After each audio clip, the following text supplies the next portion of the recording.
как весело и легко развивать чувство ритма. Сейчас мы вам покажем. Чтобы на прогулке вам не заскучать, в интересную игру можно поиграть.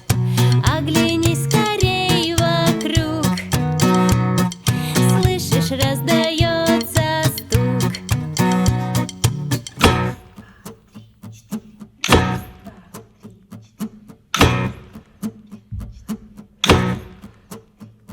Кто же это? На лужайке